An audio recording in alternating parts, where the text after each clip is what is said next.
आज आप हनुमान जी का बहुत ही शक्तिशाली मंत्र श्रवण करने वाले हैं। यह मंत्र विजय प्राप्त कराता है।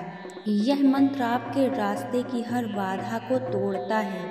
शत्रु, नकारात्मक शक्तियाँ और डर सब पर यह भारी उतरता है, क्योंकि यह मंत्र संकट मोचन हनुमान जी का है। इस मंत्र को पूरा ध्यान रखकर सुनिएगा। यह आपके लिए सुरक्षा कवच बन सकता है, मानसिक शांति दे सकता है और आत्मविश्वास लौटा सकता है। जो कोई भी अपने जीवन, अपने बिगड़े कार्यों के संघर्ष में लगा हुआ है, यह मंत्र सहारा दे सकता है। साथ ही यह सभी प्रकार की बुरी शक्तियाँ, नकारात्मक ऊर्जाओं का, आपके सभी छिपे शत्रुओं का नाश कर देता है।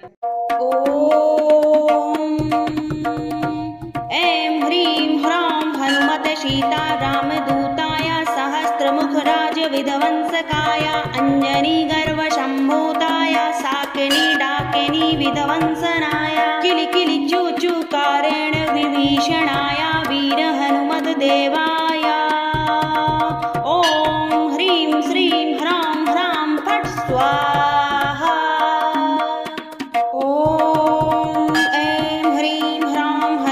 सीतारामदूताय सहस्रमुखराज विध्वंसकाय अंजनी गर्व संभूताय साकिनी डाकिनी विध्वंसनाय किलिकिलि चूचूकारेण विभीषणाय वीर हनुमत देवाय ओम ह्रीं श्रीं ह्रां ह्रां फट् स्वाहा।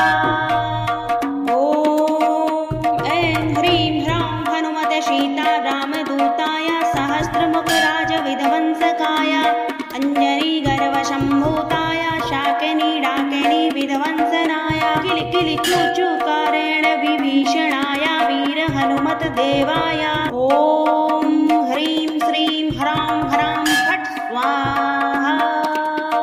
ओम ऐं ह्रीं ह्रां हनुमते सीतारामदूताय सहस्रमुखराज विध्वंसकाय अंजनी गर्व संभूताय साकिनी डाकिनी विध्वंसनाय किलिकिलि चूचूकारेण विभीषणाय वीर हनुमत देवाय ओम ह्रीं श्रीं ह्रां ह्रां फट् स्वाहा।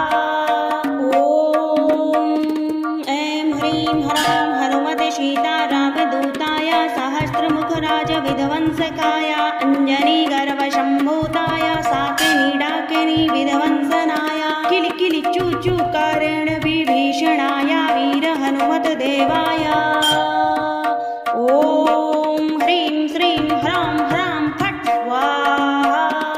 ओम ऐं ह्रीं ह्रां हनुमते सीतारामदूताय सहस्रमुखराज विध्वंसकाय अंजनी गर्व संभूताय साकिनी डाकिनी विध्वंसनाय किलिकिलि चूचूकारेण विभीषणाय वीर हनुमत देवाय ओम ह्रीं श्रीं ह्रां ह्रां फट् स्वाहा। ओम ऐं ह्रीं ह्रां हनुमते सीतारामदूताय सहस्रमुखराज विध्वंसकाय अंजनी गर्व संभूताय साकिनी डाकिनी विध्वंसनाय किलिकिलि चूचूकारेण विभीषणाय वीर हनुमत देवाय ओम ह्रीं श्रीं ह्रां ह्रां फट् स्वाहा।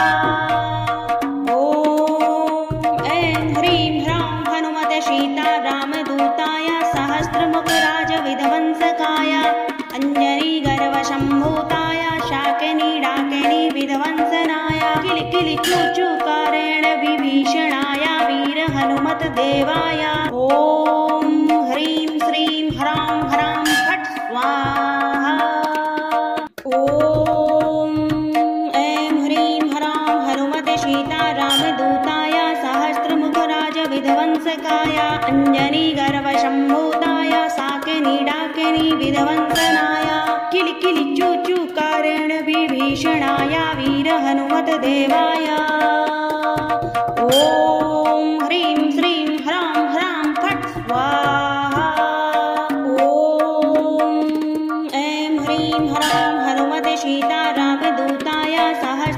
राजविध्वंसकाय अंजनी गर्भसम्भूताय साकिनी डाकिनी विध्वंसनाय किलिकिलि चूचूकारेण विभीषणाय वीर हनुमत देवाय